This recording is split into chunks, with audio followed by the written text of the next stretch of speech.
O tema da nossa aula, da nossa palestra de hoje, é o tema da emenda 66, que alterou o artigo 227, parágrafo 6º da Constituição Federal.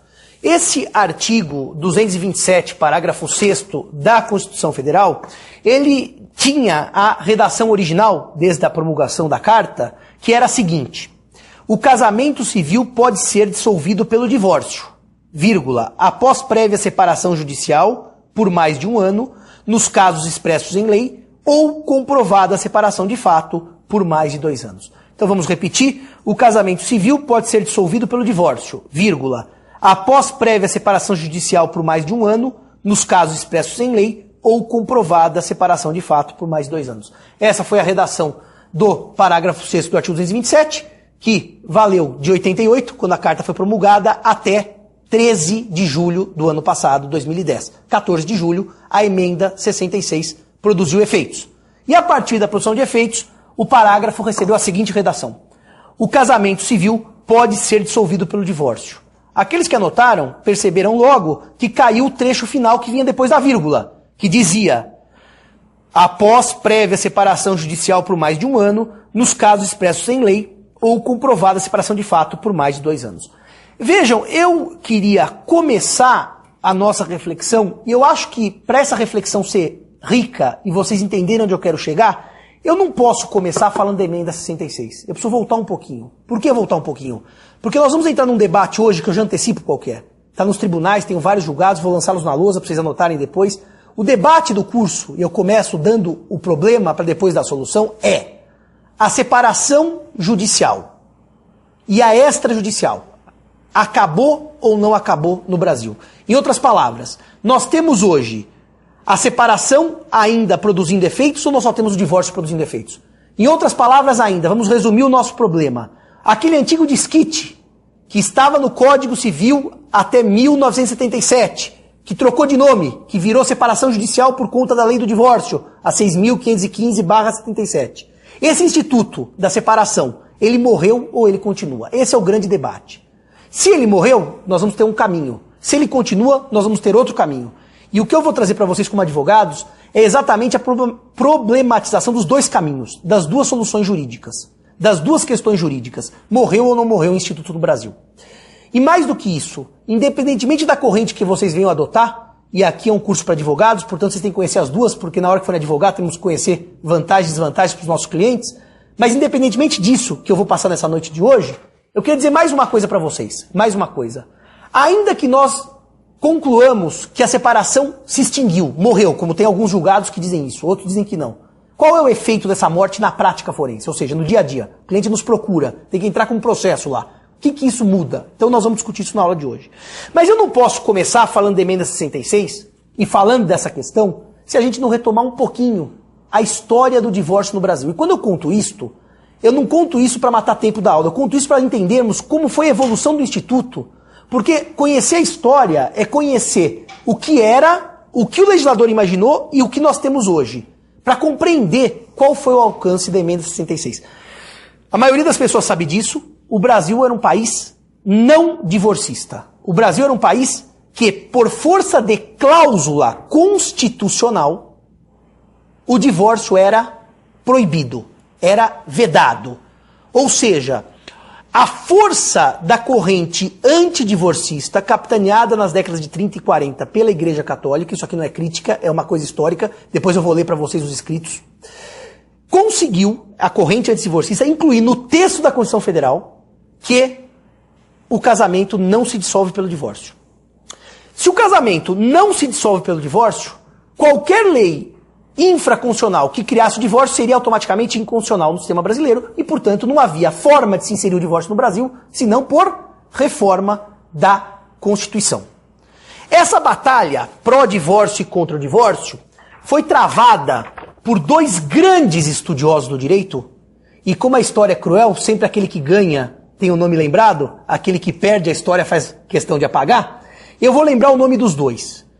Essa luta se deu na Câmara dos Deputados, entre dois deputados. Um era o Monsenhor Arruda Câmara, que escreveu uma obra histórica fabulosa que se chama Batalha do Divórcio, E o outro era o senador, deputado à época, Nelson Carneiro, que escreveu o famoso livro Luta pelo Divórcio. Claro que Nelson Carneiro ganhou, senão nós não estaríamos aqui dando o curso. Se o Brasil fosse antidivorcista, não estaria o curso. Dizia Monsenhor Arruda Câmara na década de 40, a doutrina do divórcio é, pois, herética. E pelo cânone 2314 do Código de Direito Canônico, incorrem ipso facto em excomunhão todos os hereges. Esse é o argumento que está nos anais da Câmara dos Deputados no debate sobre o divórcio no Brasil. Isso aqui são os anais do debate sobre o divórcio no Brasil. Mormente em se tratando de casamento entre cristãos, atenta o divórcio contra o sacramento, e é um sacrilégio. Será sempre causa máxima de dissolução real para as famílias. Essas são as palavras do cardeal Mota, quando ele prefaciou o livro do Monsenhor Arruda Câmara, Batalha do Divórcio. Nelson Carneiro cita Odilon de Andrade e diz o seguinte, para rebater esses argumentos. A indissolubilidade faz do casamento a única situação jurídica irrevogável por quem a estabeleceu, mesmo quando se torna impossível a sua finalidade, o que é por si um contrassenso, para não dizer um dislate, que isto aconteça por força de um sacramento. E daí ele diz assim, compreende-se porque sendo o eterno próprio da igreja, nada mais lógico que ligar suas ideias às coisas da disciplina. Fora dela, porém, não se justifica. Fora da disciplina religiosa, a indissolubilidade não tem fundamento jurídico para se manter no sistema. E esse debate entre Arruda Câmara e Nelson Carneiro durou 30 anos. E foi uma luta árdua. Foi uma luta árdua porque a Igreja Católica trazia nas suas razões antidivorcistas argumentos das mais diversas origens.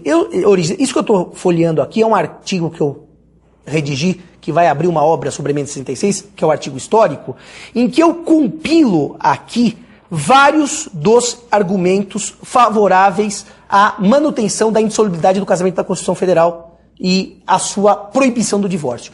Mas existiram coisas assim absolutamente incríveis nesse debate da década de 60, da década de 50, 60 até 70. Para vocês terem uma ideia, sabem qual era um dos argumentos da Igreja Católica contra o divórcio? Esse daqui é o que eu reputo dos mais estranhos. Que as pessoas divorciadas têm tendências ao suicídio e à loucura. É uma pesquisa que foi feita em Viena, na década de 1930, que provava que os divorciados eram mais malucos do que os casados e solteiros e mais suicidas, isso tem dados no livro do Arruda Câmara, que os solteiros e casados. Que o divórcio era a causa de prostituição, porque também em Viena e na Alemanha, na década de 30, foi feita uma pesquisa entre as mulheres prostitutas e grande número delas eram mulheres divorciadas. Então que o divórcio era a causa de prostituição. Argumentos contra o divórcio. Outros argumentos que hoje são dignos de riso, mas, por exemplo, que com o divórcio a natalidade tende a decrescer, a diminuir. Por quê? Porque se o casamento passa a ser dissolúvel, pensarão os cônjuges, eu não vou ter filho, porque há um risco de amanhã esse filho estar numa família desconstituída, numa família rompida, e portanto o divórcio era a causa de decréscimo populacional. Era a causa de diminuição de natalidade.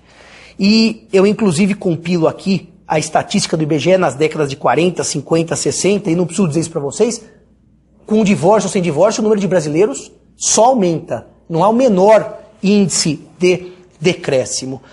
E o debate, por fim, caminhou por uma questão histórica de direito canônico, em que se passava por essa ideia toda de heresia relacionada ao divórcio. Para vocês terem uma ideia, o debate é tão interessante que Monsenhor Arruda Câmara e Nelson Carneiro buscam na história do mundo o divórcio, por exemplo, de Henrique VIII da Inglaterra com a Catarina de Aragão, naquela época em que ele precisava se divorciar para ter um filho homem, e toda a origem histórica desse divórcio, e uns diziam que isso era heresia, outros não, mas muito interessante o debate todo. O fato é que em 1977, Nelson Carneiro vence e consegue alterar o quórum da Constituição que previa emendas constitucionais. Foi a primeira batalha. Não foi alterar a Constituição enquanto regra do divórcio. Foi alterar o quórum que alteraria a Constituição, porque o quórum era muito alto, o governo tinha interesse num pacote tributário, Nelson Carneiro aproveitou aquele interesse num pacote tributário e conseguiu reduzir o quórum de emendas constitucionais. Com o quórum reduzido,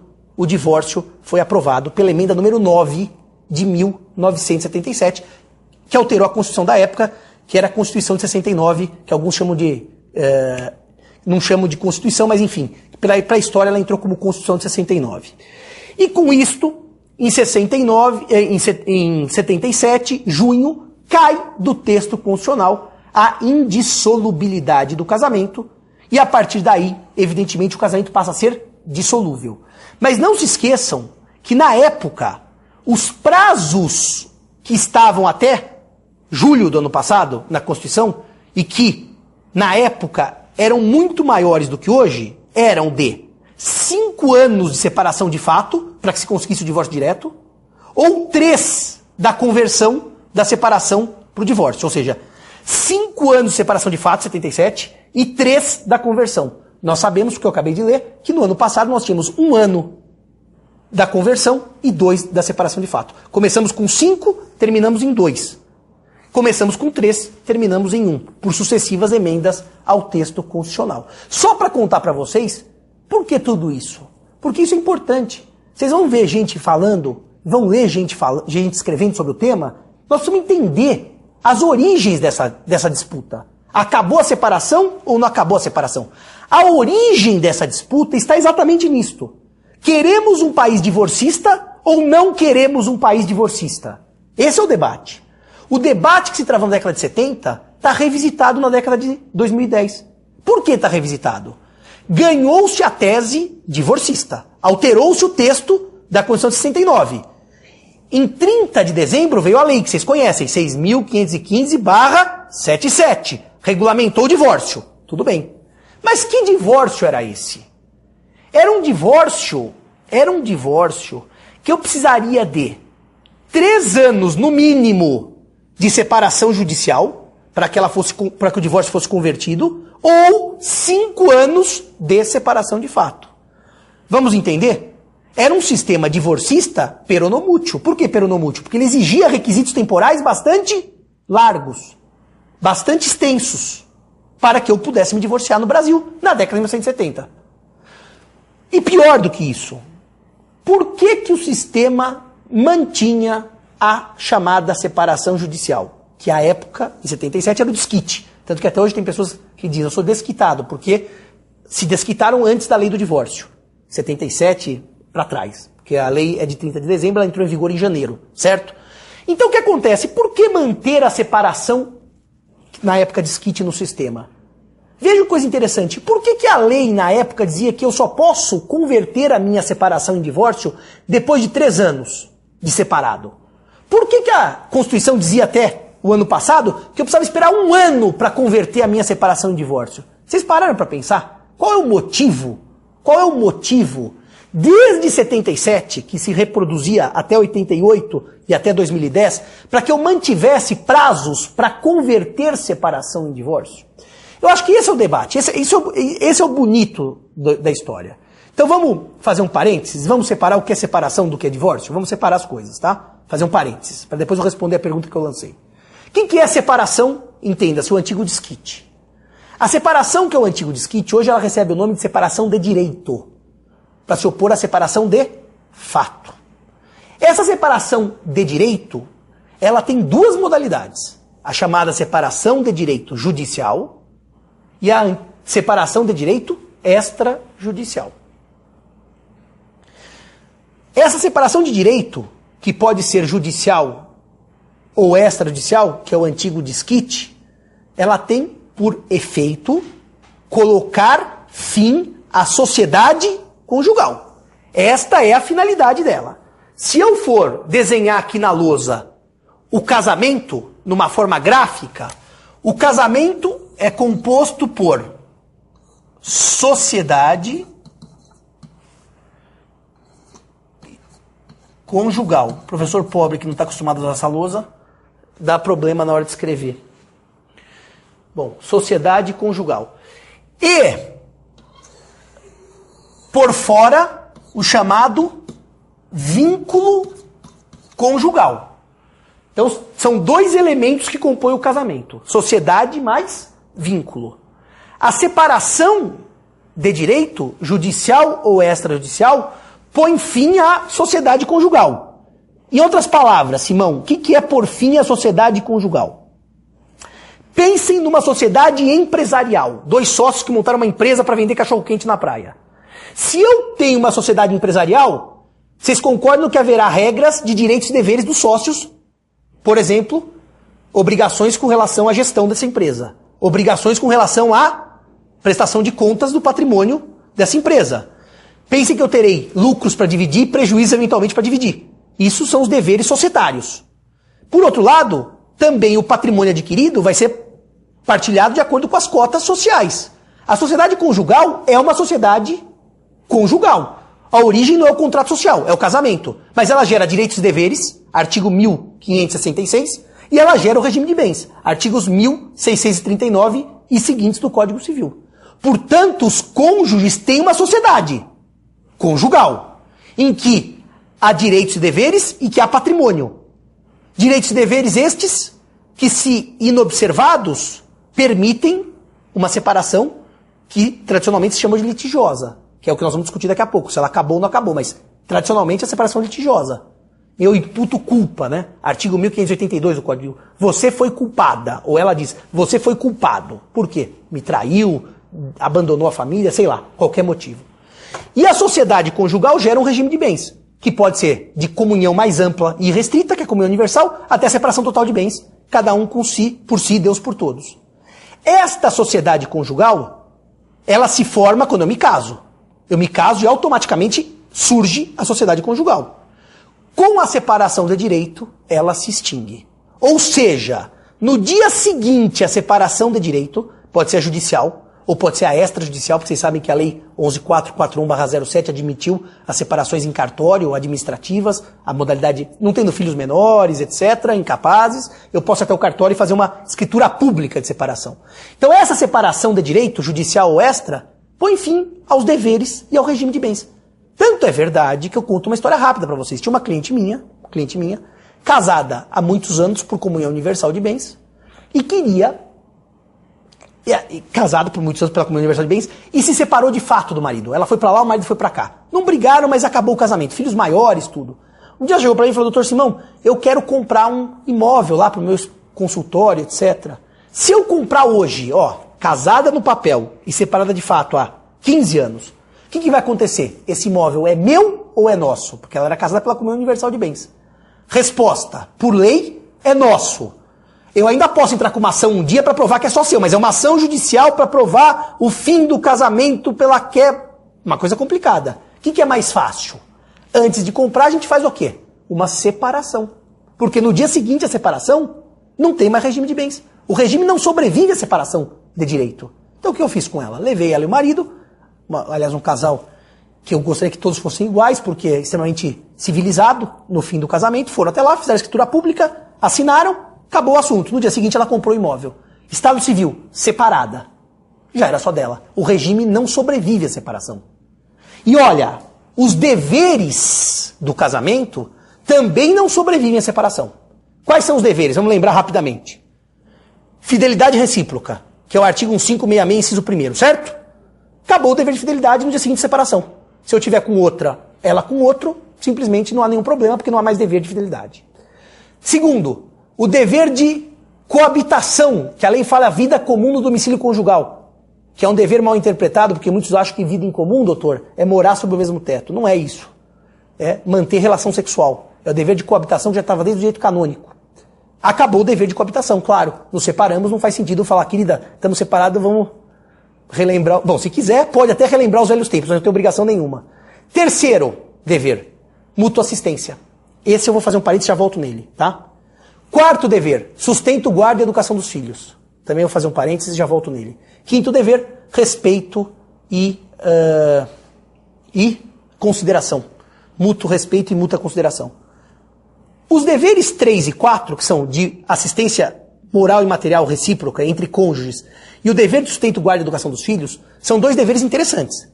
Por que são interessantes? E vão bater diretamente no nosso tema. Acabou ou não acabou a separação no Brasil? Eu estou fazendo esse introito porque isso tudo tem efeito prático nas correntes, que nós vamos entender isso aqui. O sustento, guarda e educação dos filhos, ele decorre da parentalidade e não do casamento. Eu posso ser pai solteiro, posso ser pai divorciado, posso ser pai casado, posso ser pai com vários filhos, um de cada união, e eu sou pai, ponto. Então, na verdade, meus amigos, o fim do casamento não muda em nada deveres para com meus filhos. Então, na verdade, com casamento ou sem casamento, esse dever, ele persiste. Porque não é do casamento, é da parentalidade. Como o IBDF gosta de dizer, acaba a conjugalidade, mas persiste a parentalidade. Agora, o meu dever de prestar alimentos à minha mulher e vice-versa, porque o dever é recíproco entre cônjuges, esse dever não acaba com o fim do casamento. Tanto é verdade que eu posso, como acontece muitas vezes, termino o casamento, uma ação para cobrar uma pensão, pedindo alimentos entre os cônjuges. Este dever, doutor, prossegue. 1566, inciso 3º, dever de mútua assistência. Ele não se extingue com o casamento. Só que daí surge uma questão. Até quando, né? Vocês sabem que cônjuge não é parente, certo? Cônjuge não é parente. Olha que coisa curiosa. O parentesco pode ser, vamos usar só as duas grandes linhas, tá? Não vou entrar em todas, poderia entrar em 10, mas vamos usar duas. Consanguíneo, que é aquele que eu tenho com os meus pais, com os meus avós, com os meus bisavós, com os meus filhos, com os meus netos, com os meus bisnetos. Ou ele pode se dar por afinidade, que é o 1595, que é o parentesco que eu tenho com os parentes do meu cônjuge, com a minha sogra, com a minha enteada, com a minha cunhada. Eu sou parente da minha sogra, mas não sou parente da minha mulher. Isso é bom que vocês saibam. Pelo menos isso. Porque acabou o casamento, eu não tenho mais nenhuma relação jurídica com a minha mulher. Olha que coisa interessante. E com a minha sogra não acaba nunca, né? Porque o artigo 1595 do Código diz que o parentesco por afinidade é eterno. Eu ainda discuti outro dia esse parentesco por afinidade com a professora Heloísa Helena Barbosa, lá do Rio, a quem eu sempre rindo minhas homenagens, numa banca aqui da USP. Eu entendo que esse parentesco por afinidade, ela também entende, é uma coisa absurda, porque eu sou parente da minha sogra, quer dizer. Qual que é a lógica disso? E depois que termina o casamento, eu não posso me casar com a minha sogra. Deus me livre de me casar com a minha sogra. Ah, mas eu quero. Então você quer casa também, mas a lei diz que não.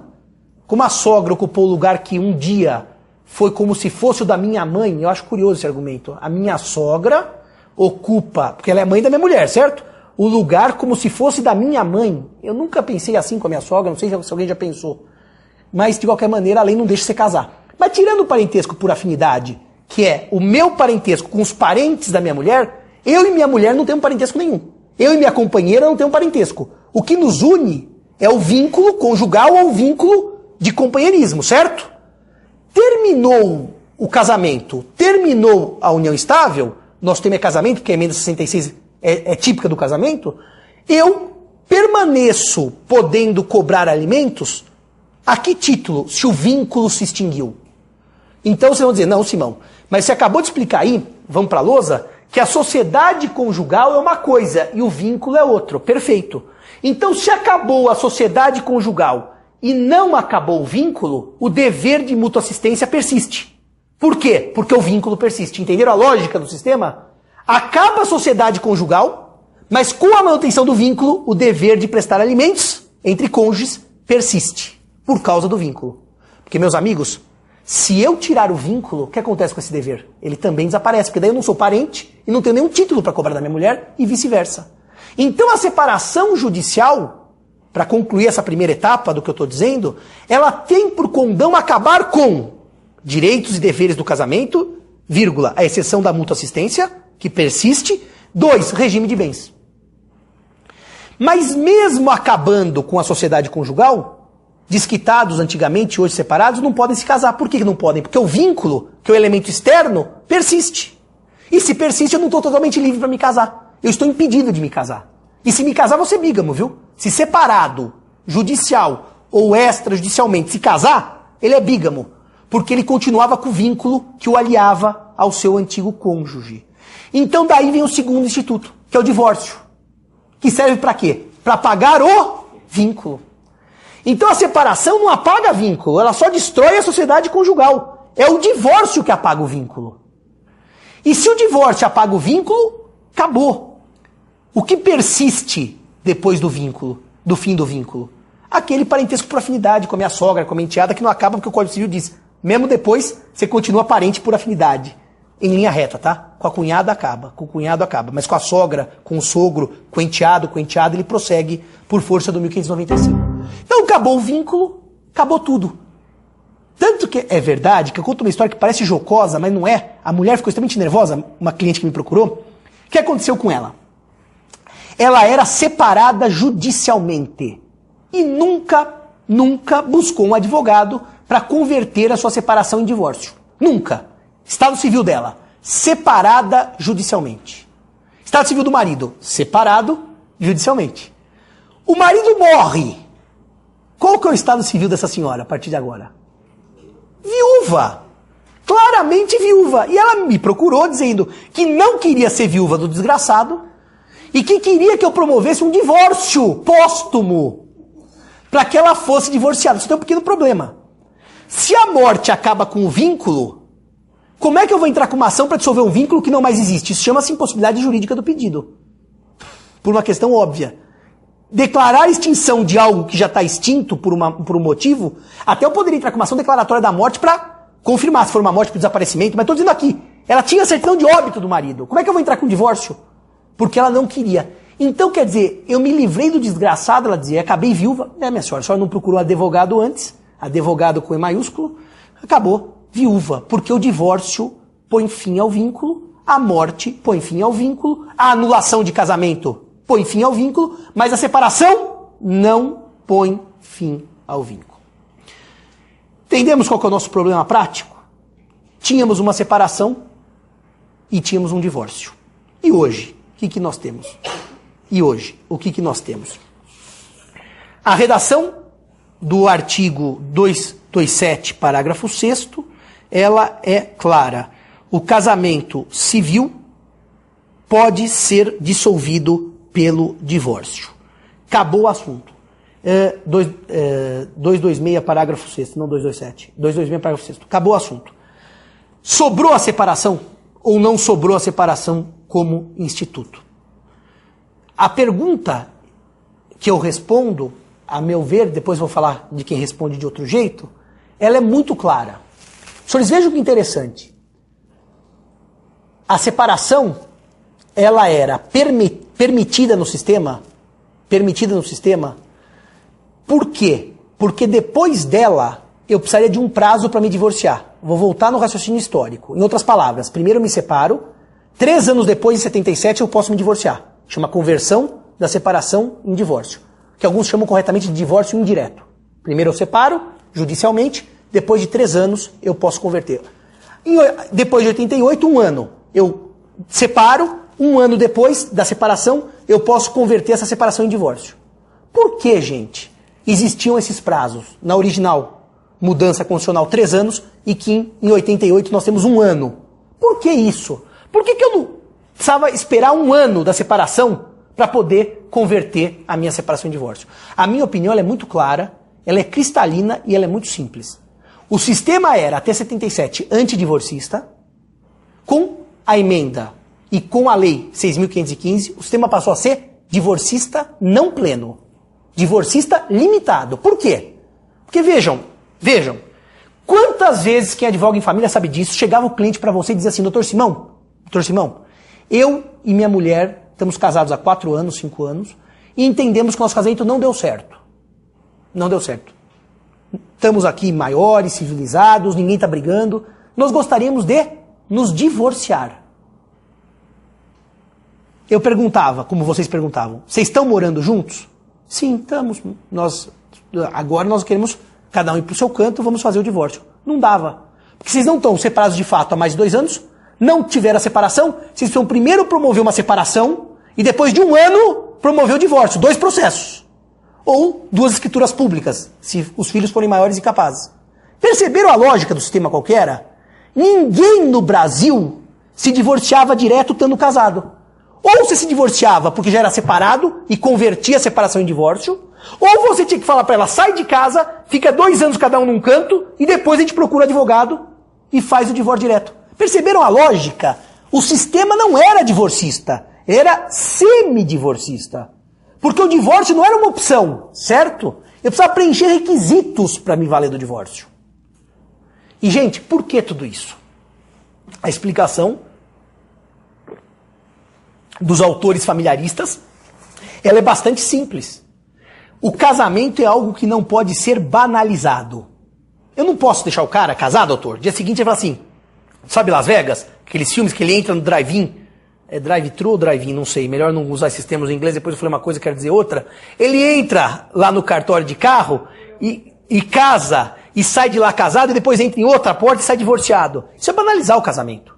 Tanto é verdade que isso não podia no Brasil, que não se exigia para separação, pelo menos a consensual, pelo menos 1 ano de casamento, para que eu não brigasse na noite de núpcias e já fosse desfazer o casamento. Precisava estar 1 ano casado para que eu pudesse consensualmente me separar da minha mulher. Esses institutos todos eram para manter o casamento. Tanto é verdade que o cliente os procurava. Doutor Simão, nós decidimos que nós queremos colocar fim ao casamento. Estão separados de fato? Não. Então não dá. Tem que fazer primeiro a separação e depois o divórcio. Tá bom, a gente fazia a separação do sujeito. 1 ano depois, continuavam tudo bem, fazíamos um novo processo, que era o divórcio. E se naquele 1 ano eles se arrependessem, dizia a doutrina unânime? Ah, era simples, porque como eles não estavam divorciados, o vínculo permanecia, bastava uma petição ao juízo pedindo, desfaz o que aconteceu, que o casamento ressuscita. Em outras palavras, a sociedade conjugal extinta, ressuscita. Então é bom esse prazo de 1 ano. Porque nesse 1 ano, eles fazem uma reflexão, se querem ou não se divorciar. Reparem tudo onde eu estou chegando. Reparem onde eu estou chegando. Eu não podia, doutor, me casar e no dia seguinte me separar consensualmente. A lei exigia 1 ano de casamento. Eu não podia optar pelo divórcio direto, eu tinha que primeiro me separar para depois me divorciar. Tudo para quê? Se eu chegasse à conclusão, ruim com ela, pior sem ela, eu não precisava casar de novo. Eu ia com simples papel ao juiz e a sociedade conjugal estava restabelecida. Toda a política binária, separação mais divórcio, tinha por fundamento a possibilidade de arrependimento dos cônjuges. Ok? E por isso que o sistema não permitia divórcio direto, sem separação de fato, precisava estar separado de fato, e não permitia separação antes de 1 ano, para dar um tempo de reflexão no casamento. Fechamos a premissa? A partir do momento em que a Constituição diz assim, o casamento civil pode ser dissolvido pelo divórcio, e não diz, após prévia separação judicial por mais de 1 ano, nos casos expressos em lei ou comprovada separação de fato por mais de 2 anos, o que a Constituição faz? Eu dei essa declaração, saiu na Folha de São Paulo. Outro dia minha irmã comprou uma revista feminina, que eu nem lembro o nome, estava citado lá. Ela achou que eu tivesse dado entrevista para essa revista, mas não dei. Mas usaram da Folha. O brasileiro foi emancipado com esse texto constitucional. Por que ele foi emancipado? O legislador ordinário não pode mais fazer o que fazia até julho do ano passado, em dizer para você o seguinte, casou, para separar tem que esperar 1 ano de casamento, porque senão você pode se arrepender. Ou casou, quer divorciar, não pode, porque você não está nem separado de fato, nem separado judicialmente. O legislador brasileiro deu pra gente, pela emenda constitucional 66, um poder que não é de banalização do casamento, é de responsabilidade dos cônjuges no casamento. Em que, doutora, o que nos prende unidos pelo vínculo conjugal não é mais os prazos do Código Civil para separação e para divórcio e para conversão, mas sim uma responsabilidade com o outro cônjuge. E por isso que nós fomos emancipados. Se a gente se casasse até 13 de julho de 2010, a gente sabia o seguinte, deu briga, tem que esperar 1 ano para separação consensual. Quer fazer o divórcio? Tem que esperar ou separação de fato, ou separação e depois mais 1 ano para converter. Hoje não. Quem casa desde 14 de julho de 2010, casa, porque é a data da emenda que ela entrou em vigor, curiosamente a data da queda da Bastilha, né? 14 de julho, é a data da emancipação. O brasileiro agora tem responsabilidade no casamento. Se casou, ele sabe que ele pode pular fora. Isso leva, no mínimo, a depois estudar alguns outros efeitos que a gente pode imaginar do cônjuge que casa e no dia seguinte fala, quero acabar. Porque prazo não há mais. Isso quer dizer que fica assim? O casamento ficou algo como Las Vegas? Entra por uma porta e casa e por outra divorcia? Eu não acredito nisso. Mas para mim, está claro que a separação no Brasil servia como um período de reflexão para o divórcio. Por isso que a lei impunha prazos. Por isso que a lei não permitia a separação, o divórcio direto, salvo por separação de fato. E isso acabou no Brasil. Acabou por quê? Porque o brasileiro foi emancipado. Porque o brasileiro hoje pode casar e no dia seguinte se divorciar. Hoje o brasileiro não tem que passar pela separação, nem judicial, nem extrajudicial. Hoje o brasileiro não tem que esperar 1 ano, como tinha pelo texto constitucional. Hoje o brasileiro não tem que ter 2 anos de separação de fato, para que ele se separe. no caso divorcie. Bom, nem todos pensam assim. Alguns autores pensam que no sistema ainda se mantém a separação de direito, seja ela judicial, seja ela extrajudicial. E assim sendo... Tá com algum problema aí, chefe? E assim sendo, tem autores que imaginam que ainda hoje eu posso propor um processo de separação judicial litigiosa, propor um processo de separação judicial consensual, ou fazer uma escritura pública de separação consensual extrajudicial. Quem pensa isso? Basicamente eu vou dar dois, tem vários, mas dois autores que têm dito isso em palestras e cursos. A professora Regina Beatriz Tavares da Silva e o professor e meu amigo Mário Luiz Delgado. O Dr. Euclides de Oliveira, por e-mail, também mandou um e-mail nesse sentido para mim, que a separação foi mantida. Portanto, para estes autores que eu estou citando, eu vou repetir. Regina Beatriz Tavares da Silva, que os senhores precisam ler depois para as petições de vocês, quiserem adotar essa tese. Professor Mário Luiz Delgado Regis. Professor Euclides de Oliveira. Tem um desembargador do Rio Grande do Sul, que é o Luiz Felipe Brasil Santos, também pensa isso. Para esses autores, o que aconteceu simplesmente foi a emenda constitucional retirou do sistema os prazos, mas não retirou o instituto da separação. Em outras palavras, para esta corrente, que não é a do IBDFAN, do Dr. Rodrigo, vou dar depois os autores da corrente contrária, que é a minha corrente. Para esses autores que pensam que a separação está mantida no Brasil, eles concluem o seguinte: não há mais prazo nenhum para a separação, nem para o divórcio. Em outras palavras, doutor, se o senhor for adepto dessa corrente, o casal se casou e no dia seguinte resolve fazer uma separação consensual, eles podem procurar tanto o cartório quanto o judiciário. Se esse casal tiver separado de fato, há uma semana eles podem fazer um divórcio, porque não há prazo de 2 anos. Ou seja, o que defende essa corrente? Os dois institutos estão mantidos sem qualquer prazo para exercício. Só que vem uma pergunta que eu não consigo entender. O casal está casado, procura o advogado e diz, 1 semana, tá? Ó, deu errado. Nós estamos inclusive com risco aqui de começar a se bater, nós queremos resolver esse assunto antes de entornar o caldo. Eu já vi que ele aperta a pasta de dente pelo meio, eu aperto na ponta, isso é um problema. Banheiro, né? O grande problema do fim de casamento é um banheiro. Eu sempre falo para os meus alunos que vão se casar, 2 banheiros. Senão não casa. Ah, não temos dinheiro, professor. Aluga uma kitnet com 2 banheiros, pode ter até meio quarto, mas 2 banheiros. Porque homem e mulher não sabem dividir banheiro desde a pré-história.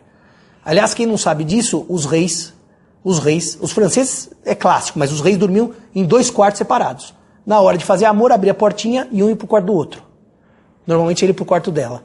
Mas dormia em quarto separado, banheiro separado. Porque daí evita a pasta de dente, evita, ela se maqueia, demora muito, eu preciso fazer a barba. Aqueles problemas que vocês sabem que acabam com o casamento. Então, vejam um detalhe. Não deu certo. O banheiro nós não sabemos dividir. Mas 1 semana de casado, pô, tenta mais um pouco, né? Não. O hálito dela é insuportável. Mas não beijou antes de casar? Beijei, mas naquele tempo era mais amor. Bom, vocês sabem que tem esses problemas todos. Nós, corrente do Mário Delgado, da Regina, do Dr. Euclides, do Luiz Felipe Brasil Santos, nós queremos nos separar. O leigo usa separar, para pôr fim ao casamento. Ele não usa separar para separação judicial. Ele usa assim, separar para acabar o casamento. Daí você diz pro leigo, ó, tem uma forma hoje que é o divórcio, após 14 de julho, é um papel só e acabou para sempre. Não são 2 papéis, separar e depois divorciar. Por que o leigo optaria por se valer da separação para depois fazer o divórcio?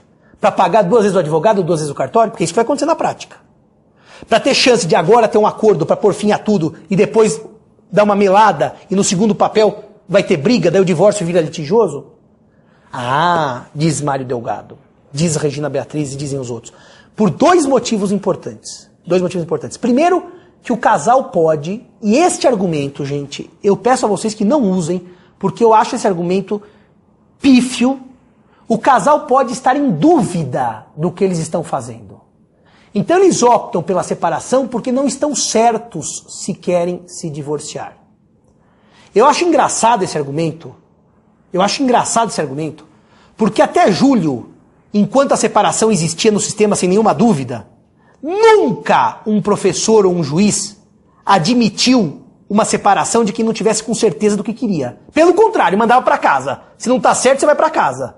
Hoje, a doutrina diz que a separação é um meio de reflexão sobre o casamento. Vocês me desculpem. Se o casamento for algo que a gente pode dar um tempo, eu não sei o que é casamento. Como nós estamos em dúvida, vamos fazer uma separaçãozinha, quem sabe daqui a pouco a gente volta. Isso não existe. Casamento não é sociedade, não é namoro, que a gente fala, vamos dar um tempo para namorada. Casamento é família. Família não se dá tempo.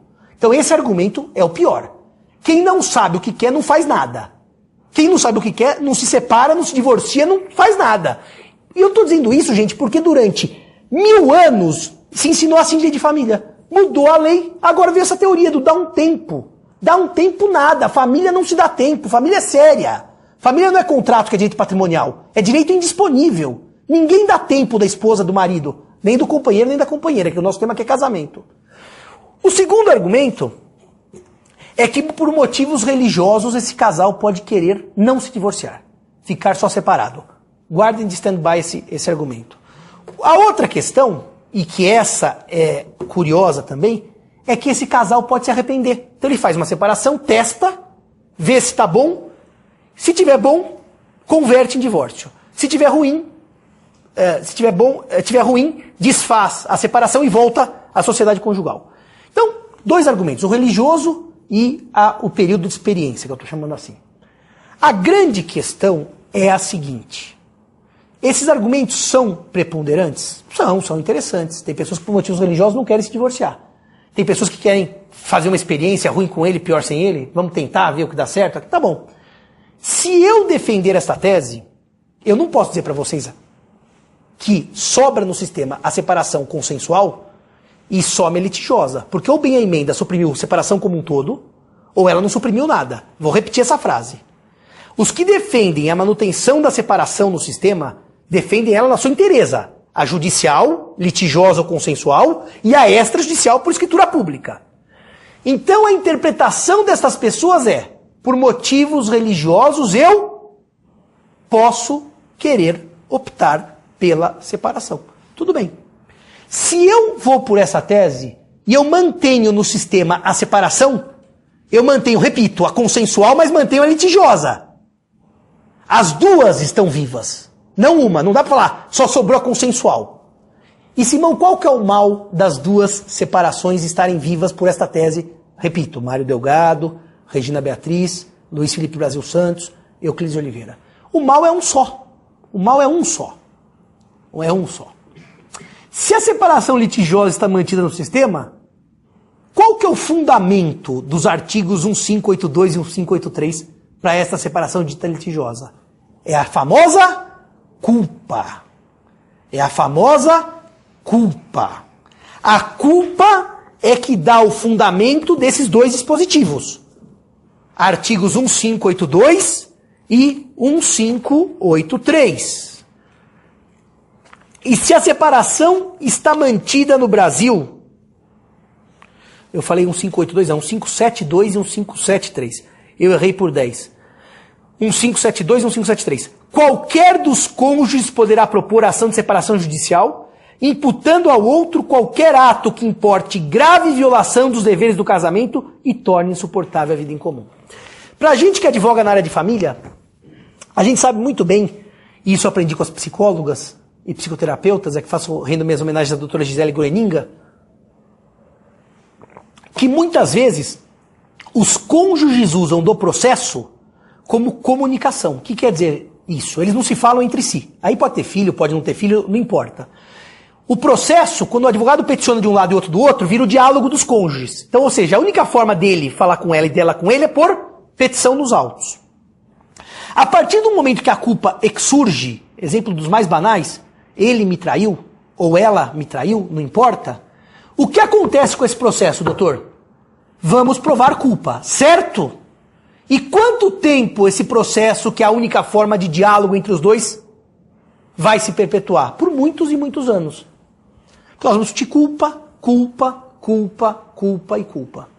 Enquanto isto, esse processo se perpetua, separação litigiosa, no qual eu debato culpa, Duvido que aqui não tenha pelo menos uma pessoa que não conheça um casal que, enquanto está se digladiando por causa da culpa no foro, ele ou ela, que já estão separados de fato e se digladiando, arruma uma outra pessoa. Inicia um novo relacionamento, que não pode ser casamento, certo? Porque se ele está ainda unido pelo vínculo, ele está numa situação de união estável com outra pessoa, porque o 1723 admite. E olha que coisa curiosa e que coisa louca. Enquanto esse processo se arrasta para discutir a culpa, ele me traiu, ela me traiu, ele foi bom pai, ela foi má mãe e assim por diante, estas novas pessoas estão impedidas de constituir novo vínculo conjugal. Porque estão ainda discutindo culpa numa separação que não vai acabar nunca. Só que aí, doutora, eles já têm uma nova família decorrente da união estável, certo? E deve ter um problema seríssimo. Para não dizer dois. Mas vamos falar um problema seríssimo? Patrimonial. Sabe por quê? O regime de bens não acabou, porque não acabou ainda o processo de separação. Eles estão casados com o regime de bens produzindo efeitos. Só que já adquiriram bens com a companheira, com o companheiro, certo? Olha a confusão. A esposa, o marido, tem direito àqueles bens? Não! Vamos precisar entrar com uma ação para provar isso. Porque no cartório, qual que é o estado civil dessa mulher e desse homem? Casados. 2. E se o sujeito não quer uma união estável? A mulher, eles querem casar. Deu errado o primeiro casamento, eu tenho o direito de ser feliz com a outra ou com o outro. Podem se casar? Não. Porque nós vamos ter uma separação culposa que se arrastará por décadas e depois um divórcio que vai se arrastar por décadas e aquele casal está impedido de se casar. A separação no Brasil, ela serve, claro que é litigiosa, exclusivamente para o diálogo que acabou continuar por, às vezes, anos e anos e anos entre os cônjuges.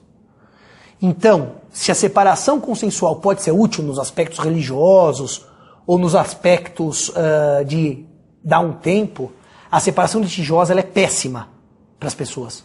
E eu não posso apoiar uma teoria que conclui que é melhor manter um instituto para quem tem questão religiosa e deixar o outro que é péssimo para todo mundo. Então, se tem duas orientações, eu prefiro a que acaba com a separação no Brasil. Essa é a opinião do IBDFAM, Instituto Brasileiro de Direito de Família. Está encabeçada pelos doutores Rodrigo da Cunha Pereira, Maria Berenice Dias, Paulo Luiz Neto Lobo, Luiz Edson Fachin, Gisele Dironaca, entre outros. Essa é a posição do IBDFAM. E a jurisprudência? Vamos ver daqui a pouco. Daqui a pouco eu vou mostrar a divisão dos tribunais sobre esse tema. Mantém ou não mantém a separação no Brasil? Eu tenho a dizer para vocês o seguinte. Acabou a separação. Nós só temos hoje o divórcio. O divórcio é um processo hoje que não tem como haver resistência da parte contrária. Eu explico. Eu entro, o outro, concordando ou não, sai a decisão. Só uma forma de não sair essa decisão, se a outra parte fizer uma reconvenção e pedir anulação do casamento, por erro, dolo, coação, porque daí eu vou entrar na validade e não na eficácia. Mas se não houver esse duelo de armas, divorcia ou anula, se não houver qualquer outro motivo, o divórcio tem que ser dado imediatamente. O professor Antônio Cláudio da Costa Machado dizia outro dia no congresso, com um tom jocoso, eu nunca vi processo sem lide. Eu falei, eu já. Quando a jurisdição voluntária não tem lide. E vou dizer mais uma coisa para vocês. Simão, o casamento acaba dessa maneira rápida? Acaba dessa maneira rápida. Tem país, por exemplo, que acaba por carta, como o Japão. Manda uma carta e acabou o casamento. Nós não chegamos ainda aí. Mas seria bom. Pra que brigar? Acabou. Ah, mas Simão, tem uma série de coisas para discutir. Ó aqui. Patrimônio, guarda de filho, pensão de filho, pensão da mulher, eventualmente nome da mulher casada, dano moral. Vamos pôr essas questões todas. Estas questões todas devem ser discutidas em ações próprias. Vou explicar por quê. Guarda, sustento e educação dos filhos não tem qualquer motivo para se discutir junto com o casamento. Porque eu já disse, se eu for solteiro, eu vou ter guarda, sustento e educação de filho. Se eu for viúvo, eu vou ter que discutir guarda, sustento e educação de filho. Então, o processo é de guarda e alimentos com relação aos filhos. É uma ação autônoma, cujo objeto da prova é completamente diferente daquele do fim do casamento. Vai ser possibilidade e necessidade. Vai ser melhor interesse da criança. Não é o fim do casamento que gera o debate. Vocês sabem muito bem disso. Qual que é a prova que se faz no processo quanto é guarda, visita e alimentos dos filhos? Não é porque acabou o casamento. Qual foi o motivo? É isso que a gente discute? Você discute por que você é melhor que ele ou que ela para ter a guarda, por que você pode pagar tanto e não tanto, quanto seu filho precisa. É uma prova que não tem nada a ver com o fim do casamento. Portanto, tem um processo próprio, que hoje todo mundo põe junto. Põe numa coisa só. Põe separação, com guarda, com visita, e o ônus da prova fica elástico. Simão, mas pôr tudo num processo só, colocar tudo na mesma cesta, não é celeridade processual? Não sei. Se eu vou discutir um monte de prova no mesmo processo, de temas que não tem nada uma coisa a ver com a outra, não sei se é mais rápido do que discutir em cada processo uma prova específica. Por exemplo, se eu discutir separação mais guarda de filho, vocês concordam que eu posso ter que ter um laudo psicológico com relação ao pai ou à mãe para ver a guarda dos filhos, que não tem nada a ver com o fim do casamento? Se eu for discutir pensão, não tem que ver, às vezes, imposto de renda do pai, necessidade dos filhos. O que isso tem a ver com o fim do casamento? Não é uma prova totalmente estranha ao fim do casamento? E nós estamos lá. Celeridade processual. Não sei se é celeridade. Celeridade porque tem um processo só para discutir tudo, mas não sei se vários processos a coisa não caminha melhor do que um só. Mas é uma pergunta que eu lhes faço. Segunda coisa, Simão. E se tiver que discutir patrimônio? Patrimônio, você sabe muito bem disso, que o Código Civil ele é expresso, que o divórcio pode se dar sem partilha de bens. A partilha não é requisito do divórcio. Era na Lei 6.515, a jurisprudência naufragou com o dispositivo e o Código Civil atual, ele é absolutamente expresso. É possível o divórcio sem prévia partilha de bens. Artigo 1581. O divórcio pode ser concedido sem que haja prévia partilha de bens. Por que isso daqui? Porque, gente, se nós queremos acabar o casamento e estamos de acordo com tudo, menos quanto a partilha, não podemos travar as nossas vidas discutindo bens. Bem, depois a gente discute ação própria. Uma ação de extinção de condomínio, como queiram chamar. Então, também, partilha de bens não se justifica. Os advogados na área de família às vezes esquecem que, quando eles falam em partilha de bens, normalmente sabe o que eles fazem? Vamos pensar num casal, doutor, casado por comunhão universal de bens. Se a comunhão é universal, tudo que é meu é dela, tudo que é dela é meu. Vamos pensar aquele caso tradicional, como meu pai e minha mãe. Casaram em 73, comunhão universal, estão casados até hoje, graças a Deus. E até eu brinco com meu pai, divorciar depois de velho é bobagem. Se é para divorciar, divorcia logo. Chega uma hora que é melhor continuar casado. Eu brinco, mas eles se dão muito bem, mas tiveram uma discussão em casa sobre sair da casa e ir para apartamento, e nessa discussão meu pai tinha uma posição, minha mãe outra, eu sugeri o divórcio. E vocês falam assim, não, a única coisa que nós não vamos fazer é o divórcio. Ou nós vamos ficar ou nós vamos sair, mas divorciar não dá mais. Então, partilha meio a meio, né, doutor? Partilha meio a meio. Partilha nos termos do regime. Só que vocês sabem muito bem disso, que o Código Civil ele é expresso, que esta não é a forma de partilha que ele deseja. Ele deseja uma partilha sem condomínio. Como seria? Fazermos 2 montes, compondo os valores, e o que é dela é só dela, o que é dele é só dele. Para isso eu vou ter uma perícia sobre os imóveis, sobre os bens móveis. Olha a prova desta partilha. É uma prova que não tem nada a ver com o fim do casamento. Eu vou ter uma prova para a guarda dos filhos, que é a perícia psicológica. Uma prova para o patrimônio, que é a perícia material, perícia de valores. Então, meus amigos, eu estou convencido, e depois eu vou falar o que vai prevalecer, o que não é o que eu estou convencido, que com a emenda 66, o que aconteceu no Brasil foi o seguinte: acabou-se a separação e acabaram-se todos os prazos para separação e para divórcio. Ponto. Hoje nós só temos um divórcio que é rápido e que não tem resistência da parte contrária. A única resistência seria a reconvenção para anular esse casamento. Ponto. O que vai prevalecer? Vai prevalecer a tese de que acabou a separação no Brasil, mas, curiosamente, a tese que vai prevalecer é a seguinte: como a separação acabou, o que antes eu chamava de divórcio, de separação, hoje eu chamo de divórcio. Então o divórcio de hoje é o novo nome da separação, sem prazos. Em outras palavras, eu vou entrar com um divórcio litigioso hoje, discutindo culpa, o que nunca se admitiu, historicamente, desde Penélope, na Grécia, que tecia de manhã o seu tapete e desmanchava à noite, esperando a volta de Ulisses, nunca se discutiu culpa. Vai se discutir culpa no divórcio. Vai se discutir guarda de filhos no divórcio. Vai se discutir alimentos no divórcio. Vai se discutir patrimônio no divórcio. Simão, então se você diz que essa corrente é que vai prevalecer, o que mudou de uma coisa para outra? Mudaram 2 coisas. A primeira, prazos não se discutem sob hipótese nenhuma. 1 ano, 2 anos, 5 anos, isso acabou. Isso morreu.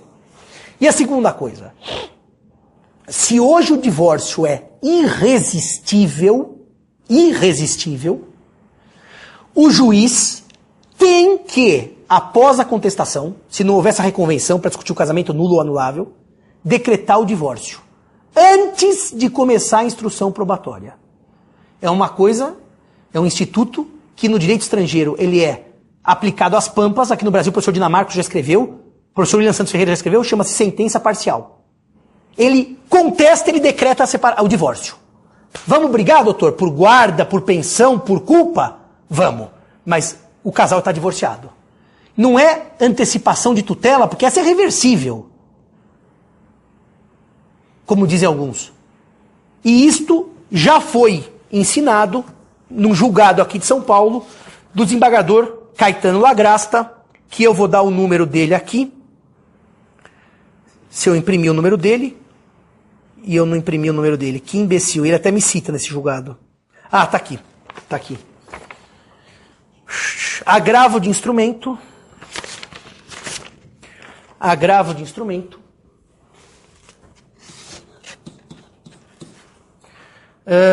99010 357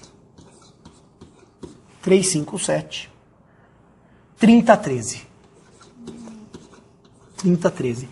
TJSP. Neste julgado, que o Dr. Lagrasta me cita, é de 10/11/2010, ele inclusive prega o fim da separação no Brasil. Então a solução para esta tese que vai prevalecer é a tese da sentença parcial, que o juiz, após a contestação, já sentencia e concede o divórcio. E se formos brigar por mais 20 anos, é por causa de alimentos, filho, partilha, eu estou divorciado e ela também. Evidentemente que dessa sentença caberá apelação, como de qualquer sentença, isso é óbvio. Agora também tem que tomar cuidado, né?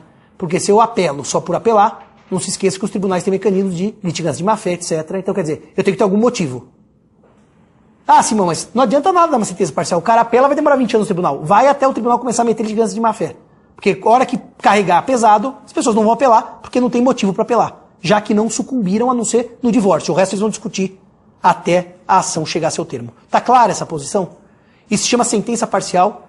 Tá na obra do professor Cândido Rangel Dinamarco. E o professor William Santos Ferreira tem dito isso em palestra, que me parece bem razoável. Já que a minha tese não vai prevalecer, que a separação acabou, pelo menos prevalece a tese de que eu não vou passar 20 anos discutindo um divórcio. Eu estou divorciado, discuto o resto. Menos mal. A emenda atinge um fim social melhor do que imaginar que tudo se manteve igual, sem prazos. Queria dizer mais uma coisa para vocês sobre isso. Mas, Simão, nessa sua tese aí que acabou a separação no Brasil, como é que fica o nome da mulher casada, o nome do cônjuge que eu posso querer debater em juízo? Ela foi culpada, tem que tirar o meu sobrenome. Ele foi culpado, tem que tirar o meu sobrenome. Isso aí é um problema, né, Simão? Eu não acho que é um problema, viu, gente? Eu não acho pelo seguinte. O Código Civil diz assim no artigo 1578. O cônjuge declarado culpado na ação de separação judicial perde o direito de usar o sobrenome do outro, vírgula, desde que expressamente requerido pelo cônjuge inocente e se a alteração não acarretar. Daí vem evidente prejuízo para sua identificação, blá, blá, blá, mas não, dano grave, vem uma série de coisas. A grande pergunta é, eu quando me caso e recebo o sobrenome da minha mulher no dia do casamento, ou ela se casa e recebe o meu sobrenome, no dia seguinte, melhor, no instante seguinte, sim querido, sim querida, o sobrenome era meu até aquele minuto. Naquele dia passou a ser dela, ou não. Como o sobrenome do outro? A gente casa e empresta sobrenome? Ou o cônjuge que o recebe tem direito de personalidade? O código, me desculpem os senhores, usa um termo completamente errado. O cônjuge não perde o direito de uso do sobrenome do outro, porque do outro era até o dia anterior ao casamento. No minuto seguinte é meu. A minha mãe se casou em 1973. Ela se chamava Elizabeth Chamas, ponto. Em 73 ela passou a se chamar Elizabeth Chamas Simão. Se amanhã ela se divorciar do meu pai por culpa dela, ou separado do meu pai por culpa dela, o sobrenome Simão é dela ou é do meu pai ou é dos dois? Eu não tenho dúvida que é dela também. Porque a partir do momento que eu me caso e eu recebo o sobrenome do meu cônjuge, não é mais dele, o sobrenome é meu. Chama-se direito de personalidade. Eu não uso o sobrenome da minha mulher, ou a mulher não usa o sobrenome do marido por comodato, empréstimo gratuito de bem fungível. Incorpora-se ao direito de personalidade. E o código, me desculpem os senhores, nesse ponto, ele tem que ser lido com os direitos de personalidade. Há uma contradição clara e nesse ponto prevalece o direito de personalidade sobre o interesse mesquinho do outro cônjuge. E o último tema, e daí eu vou lançar alguns julgados e vou abrir para as perguntas. Simão, essa mudança, aliás, tem dois temas. Essa mudança da separação, que, na sua opinião, acabou no Brasil, ela impede que os cônjuges discutam alimentos entre si? Claro que não. Não existe uma ação própria que se chama ação de alimentos? O que eu discuto numa ação de alimentos? Alimentos pode ser para os filhos ou pode ser entre nós, marido e mulher. E nesta ação de alimentos, os cônjuges podem discutir culpa. Eu não disse que a culpa acabou no sistema de família, eu disse que ela acabou para discutir fim do casamento. Não há mais culpa. Há divórcio irresistível. Mas eu posso discutir culpa para os alimentos? Posso. Vai ser uma ação própria de alimentos entre os cônjuges que eu discuto culpa. Então é possível discutir culpa no Brasil. Onde? Em ação própria. Não para impedir o fim do casamento, como foi usado até hoje. O fim do casamento é inexorável. Numa ação entre marido e mulher, eu discuto culpa nos alimentos. Grande problema dessa teoria. Eu volto para o início da aula, para depois trabalhar o último tema dessa palestra. Você disse aí, Simão, que o que permite aos cônjuges cobrarem os alimentos é que o vínculo conjugal os alia, porque cônjuge não é parente. E não é mesmo. No momento em que acabar o vínculo, os cônjuges podem discutir alimentos entre si? Bom, eu vou falar o que dizem os clássicos e eu vou falar o que eu penso. Os clássicos dizem, quando você se separa, você continua preso pelo vínculo. Então, durante a separação, você pode cobrar alimentos porque o vínculo está intacto. Se houver divórcio, não há alimentos, porque o vínculo acabou. Olhem que coisa interessante. Se prevalecesse a minha tese, doutor, de que morreu a separação no Brasil, eu vou entrar com a minha cliente com um pedido de divórcio contra o marido dela. O marido dela quer pensão. Se o juiz decretar o divórcio, realmente não haveria mais base para pedir pensão, porque agora eles são ex-cônjuges. Nada impede que antes de se decretar o divórcio, ele proponha uma ação de alimentos. Ué, ele é citado no divórcio. O divórcio não saiu, porque ele foi citado. Vai ter ainda a decisão do divórcio. Nesse meio tempo, ele propõe a ação de alimentos. E se por acaso o divórcio andar mais rápido que a ação de alimentos, quando ele propôs a ação de alimentos, tinha o casamento que os unia. Ele não perdeu a causa jurídica de pedir os alimentos. Então é simples. Quando eu entro com o divórcio, o outro que é alimentos entra com a ação de alimentos. O casamento ainda não morreu, o vínculo ainda está rígido e, portanto, eu vou discutir alimentos numa ação de alimentos. E se por acaso o divórcio, que necessariamente vai correr mais rápido, porque não há motivo de contestação, acabar com o casamento, quando a ação foi proposta, havia o casamento. Não houve perda de objeto, porque eu propus enquanto ainda era casado. Agora, se eu sou citado numa ação de divórcio como marido, e eu quero pedir alimentos da minha mulher, e o advogado simplesmente vai lá e não entra com a ação de alimentos, deixa o divórcio correr, e realmente a extinção do vínculo, ou seja, o juiz decreta, João e Maria estão divorciados, eu vou lá e proponho a ação de alimentos. O cônjuge que necessitava desses alimentos. A doutrina vai dizer, em 99,999999 dos autores, que essa ação vai ser julgada improcedente, porque eu não posso pedir alimentos quando acabou o vínculo conjugal. Eu proponho uma revisão desse conceito. Eu acho que com a emenda mudou tudo. Se mudou tudo, tem que pensar no tudo, no todo, e não na parte.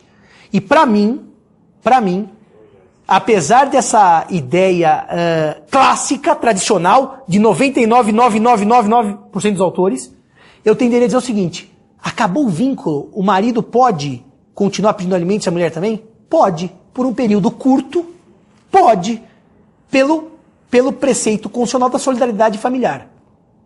Mas isto é uma revisão de conceitos, isso é uma coisa difícil, não é uma coisa óbvia que eu estou dizendo, é uma coisa de toda uma construção doutrinária. Porque se vocês lerem os autores, eles vão dizer, não, acabou o vínculo, acabaram as chances de alimentos. Então eu estou dando uma posição tradicional, que é da grande maioria, e uma proposta de revisão dessa ideia tradicional. Pode. Quanto tempo depois, doutor? Depende. Vamos usar alguma coisa de razoabilidade. Divorciou hoje, 1 mês, 6 meses, 1 ano, a doutrina vai sentindo? Claro que não pode ser por resto da vida, senão eu me divorcio hoje, a mulher daqui a 15 anos entra com ação de alimentos. Seria no mínimo estranho. Eu tive um caso em que a separação durou anos e anos e anos. O casal tinha 4 filhos, tem, né, porque os filhos estão aí, 2 gêmeas inclusive, e a briga de pensão era dos filhos com o pai, e ela ainda incluiu os avós no polo passivo, e a separação culposa, com uma baita briga. Eu consegui fazer a separação, consegui entrar com a ação de conversão e divórcio, e essa ação de alimentos prosseguindo. Finalmente eu fiz um acordo, depois de mais de 12 anos de ação nos alimentos, extinguimos a ação de alimentos. Ela estava separada de fato dele, nessa altura, já há muitos anos, pelo menos 12 anos, e o divórcio ainda não havia transitado em julgado. Não havia ainda transitado em julgado, porque ela recorria de toda a decisão interlocutória para atrasar o divórcio. O que acontece? Ela entrou nesse meio tempo com uma ação de alimentos, sem estar divorciada. Portanto, pela teoria clássica, ela tinha o vínculo preservado. Ela conseguiu, o advogado conseguiu, eu nem fui citado. O juiz extinguiu sem me citar. Porque ele entendeu o quê? Que apesar do vínculo, o tempo, nessa hipótese, sanou qualquer pretensão alimentar 12 anos depois. Vejam, com o vínculo. Só estou querendo dizer o quê com esse julgado? E o TJ confirmou. Eu nunca fui citado nessa ação, meu cliente. Nunca fui citado. O que eu quero dizer para vocês? Será que a gente precisa raciocinar como todo mundo raciocina até hoje? Quer dizer, divorciou, nunca mais pede alimentos? Será que a gente pode achar alguma teoria intermediária? Qual que é o fundamento? Não é mais o Código Civil, temos que buscar na Constituição Federal. Porque o Código não dá fundamento. Acabou com o divórcio, acabaram os alimentos. Mas é uma tese que precisa ser construída, que eu estou trazendo para a reflexão dos meus amigos. Que vara foi? Já pode falar? Faz muitos anos. Eu não me lembro, mas faz muitos anos. Assim, eu me lembro que a ação dos filhos estava na nona da família. Isso eu me lembro porque foi um processo muito longo e o acordo, para o senhor se ter uma ideia, se deu em 2 audiências. Nós começamos num dia, o juiz suspendeu a audiência, voltamos no outro para fechar o acordo. Foi uma coisa assim, porque envolvia os avós. E no fundo, essa história ela é curiosa da natureza humana, porque esse cara tinha 4 filhos, né? E 2 menores, as gêmeas, e 2 maiores. E sabe como é que acabou o litígio da família? Não foi com esse acordo. Foi o dia que os filhos foram crescendo e foram morando com o pai e abandonaram a mãe. Quer dizer, o litígio não acabou no processo, acabou na dinâmica familiar. Só para contar esse detalhe. A última questão, e que essa deixou Zeno Veloso perplexo aqui nessa mesa, e Gabriele Tusa também, quando nós fizemos nosso evento em dezembro, de direito das sucessões, que foi interessantíssimo, é o seguinte: o Código Civil tem um dispositivo nas sucessões que esbarra em direito de família, que é o artigo 1830. Esse artigo do Código Civil, ele diz o seguinte: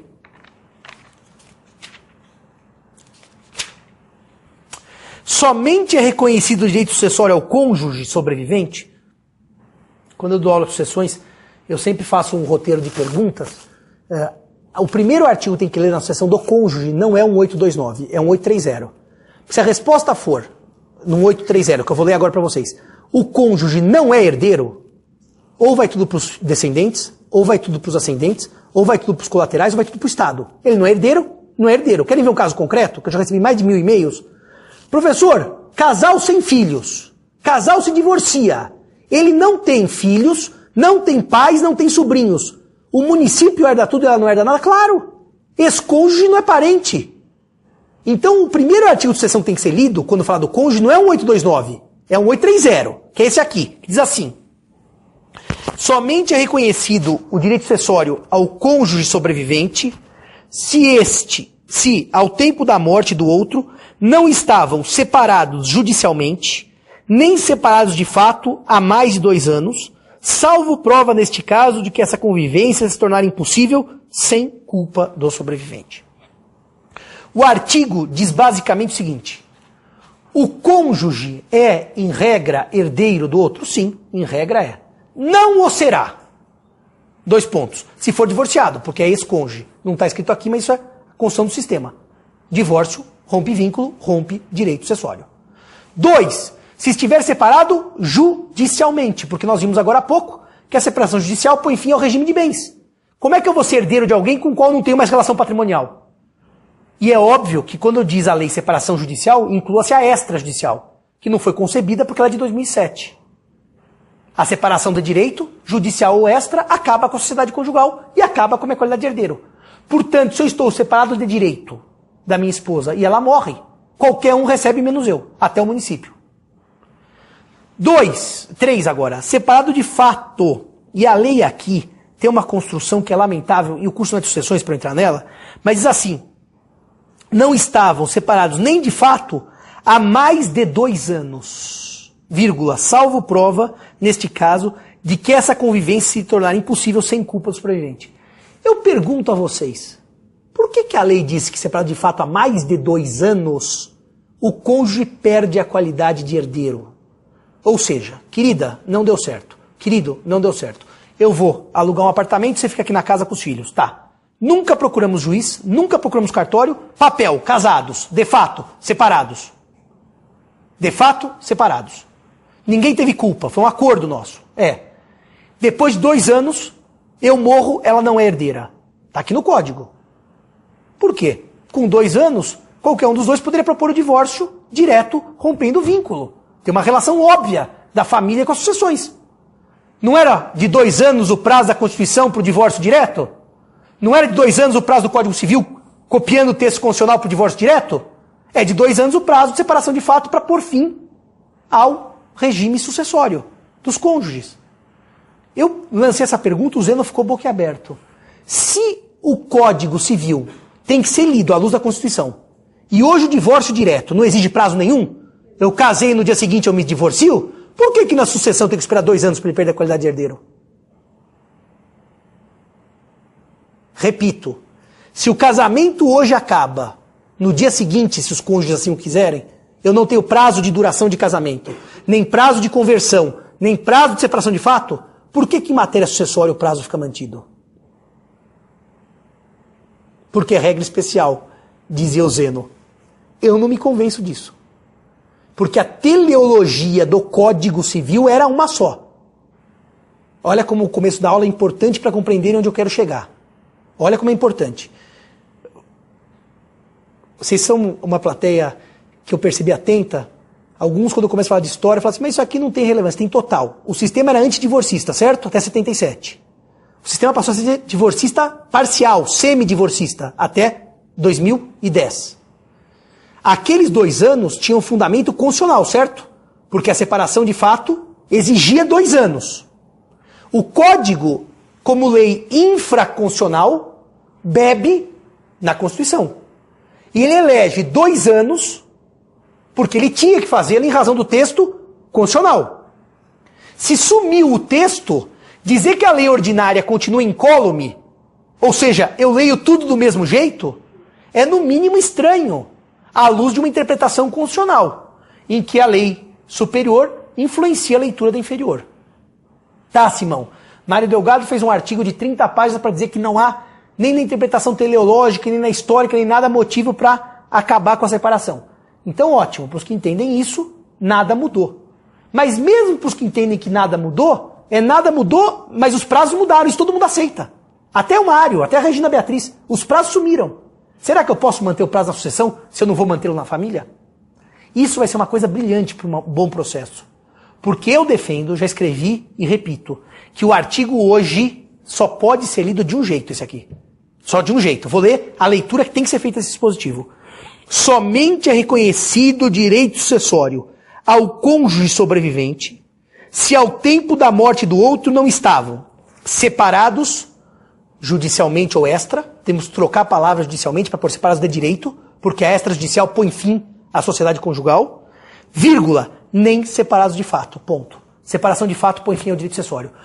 Dizia meu chefe, Flávio Monteiro, pô, Simão, mas o cara briga, passa uma noite fora de casa. Ó esses exemplos, como se fosse assim no dia a dia. Morre naquele hotel, tá com a cabeça quente, bebe todas, morre e acabou o direito sucessório. Isso não é separação de fato, senhores, me desculpem. Dormir uma noite fora de casa não é separação de fato. Sabe por quê? Porque senão, quando eu vou trabalhar, viajar, e minha mulher fica em casa e eu fico 2 dias em Manaus dando aula, eu não estou separado de fato dela, tá? Nenhum autor diz isso. Nenhum autor diz isso. Separado de fato quer dizer que há o ânimos do fim do casamento, mas não há o papel. Senão eu repito, gente. Se eu tirar uma semana de férias para descansar da minha mulher com os meus filhos no Guarujá e ela ficar em São Paulo, eu estou separado de fato. Não é isso. Que ninguém diz. Não tem nem doutrina nem jurisprudência que diz. Saí uma noite fora de casa que eu briguei com ela, eu estou separado de fato. É óbvio que eu estou casado e é óbvio que ela é minha herdeira. Se eu passar uma noite fora de casa. E vou dizer mais para vocês. Se eu falar para ela o seguinte, ó. Tá tudo uma verdadeira porcaria. Vamos ficar aí uma semana, eu vou ficar num hotel pra gente não brigar, porque tá ruim pras crianças, depois eu volto. Isso não é separação de fato. Separação de fato é o ânimos do fim definitivo, que não existe aqui. Tem gente que está separada de fato morando junto. O Brasil é um país de peculiaridades.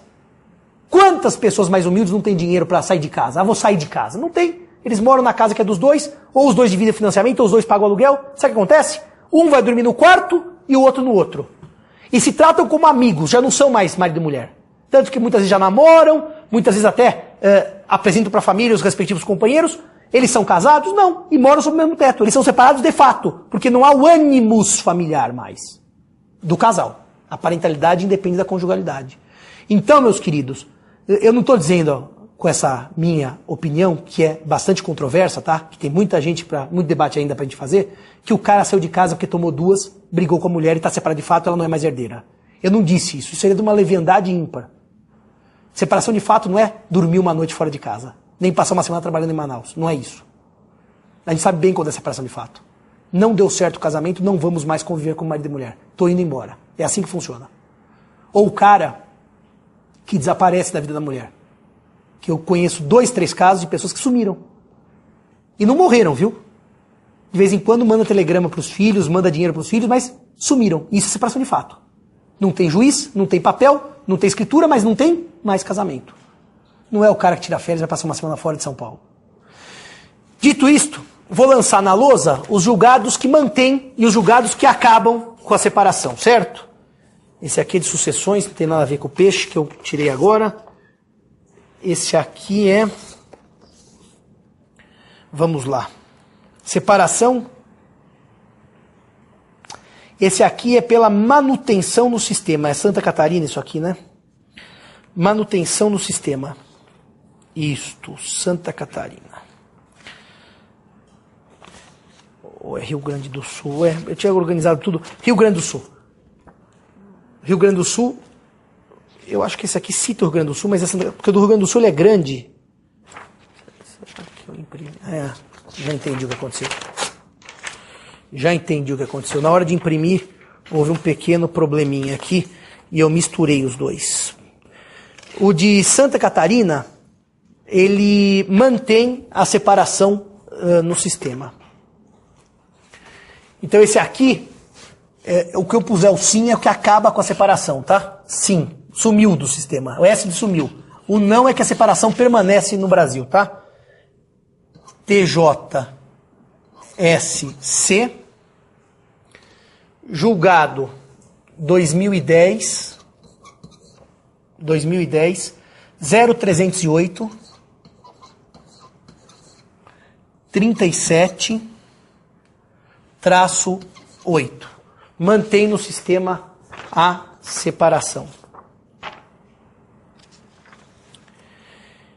Rio Grande do Sul é um julgado grande do desembargador Luiz Felipe Brasil Santos. Mantém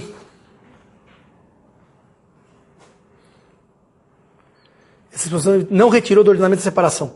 Agravo, essa aqui também é não, mantém a separação no sistema. Agravo de instrumento é do TJRS, número 7003, 7.003, 9285, 457. Isso tudo vai ficar no intervalo aí para vocês anotarem com mais calma, tá? Vai ficar no intervalo quando a gente abrir para as perguntas. Esse também manteve a decisão de primeira instância, da separação. Tem a do TJDF. TJDF acaba com a separação no Brasil. TJDF.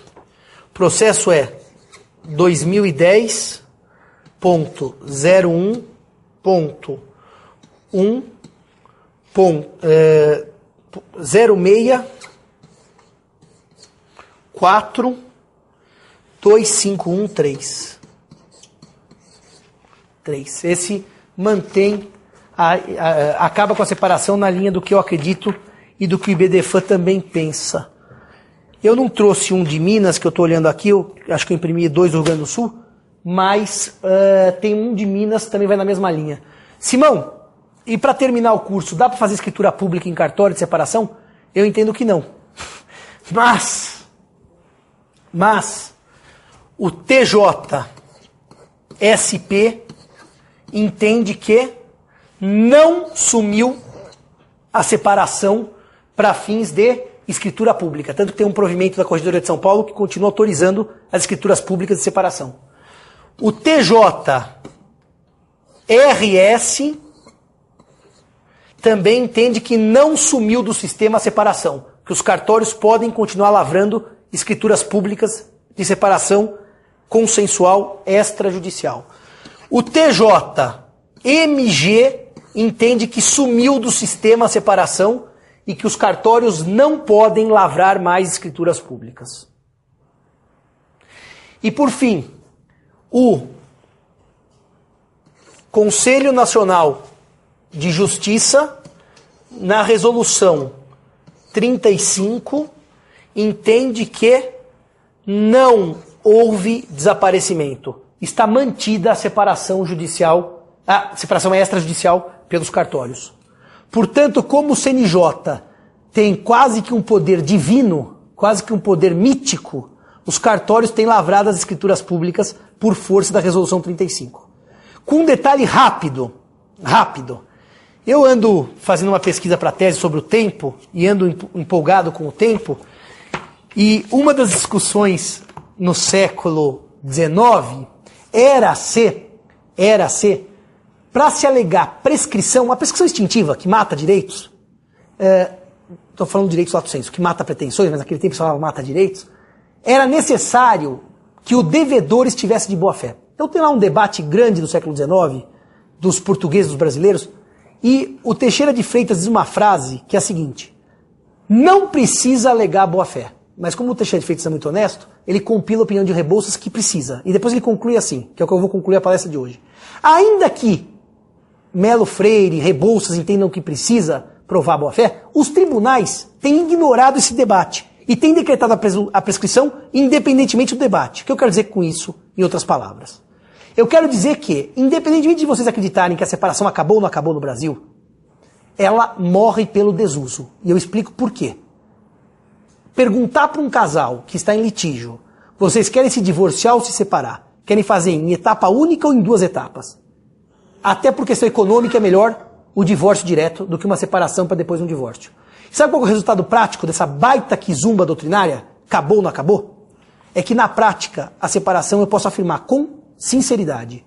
Julho, agosto, setembro, outubro, novembro, dezembro, janeiro, fevereiro. Semana que vem vai completar 7 meses da emenda 66. Eu dou aula toda semana para pessoas que trabalham em cartórios. Curso de Direito Notarial e Registral. E eu tenho feito uma enquete de feeling. Os senhores sabem quantas escrituras públicas de separação foram lavradas após julho? 0. Por uma questão óbvia. Se é para acabar, vamos acabar de uma vez. O sofrimento é um só. O custo é um só e o problema é um só.